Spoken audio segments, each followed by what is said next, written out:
Bonjour, mesdames et messieurs.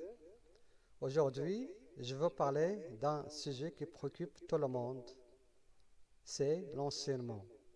C'est vrai, l'enseignement préoccupe les parents, les apprenants, les élèves, les étudiants, les professeurs, les enseignants et les responsables. En général, il préoccupe l'État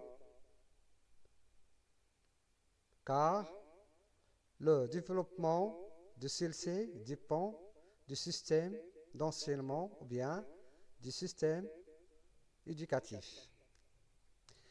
Si elle est performant, alors on peut atteindre un progrès économique vital.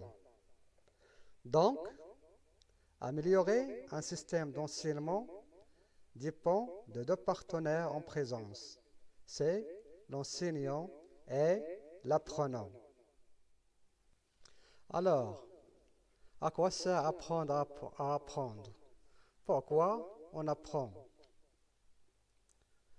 Savoir comment apprendre permettra à l'étudiant de gérer sa formation, d'en être l'architecte. Savoir apprendre lui permettra d'orienter correctement son apprentissage en fonction des objectifs à atteindre. Savoir apprendre développera ses capacités intellectuelles et accroîtra ses compétences.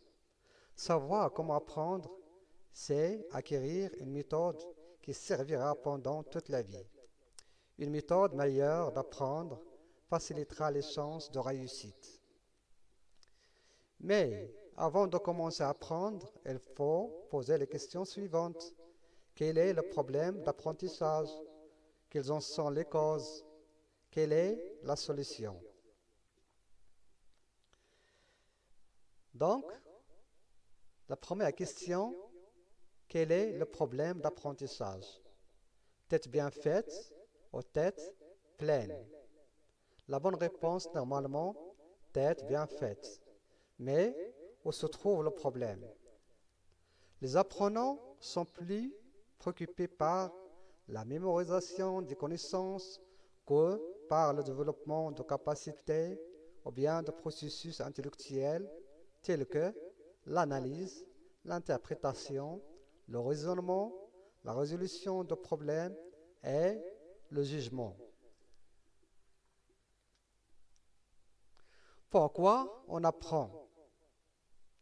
La plupart de nous, on apprend pour la plupart de nous, on apprend pour réussir à l'examen et d'obtenir un diplôme.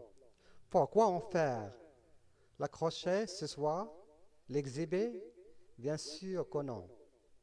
Mais on apprend pour acquérir des compétences dans le domaine des connaissances et des processus intellectuels, c'est-à-dire domaine cognitif ou du savoir, et celui des gestes, c'est-à-dire domaine sensorimoteur, et celui-ci des attitudes et du savoir-être, c'est-à-dire domaine psycho-affectif.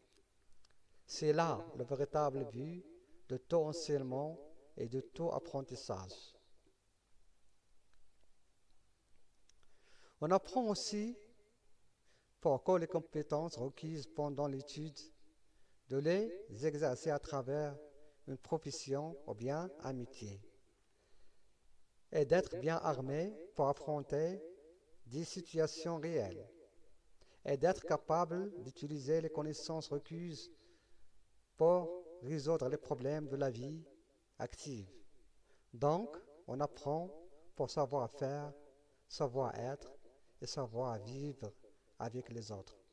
Mesdames et messieurs, je vous remercie de votre attention et à la prochaine fois avec comment on apprend.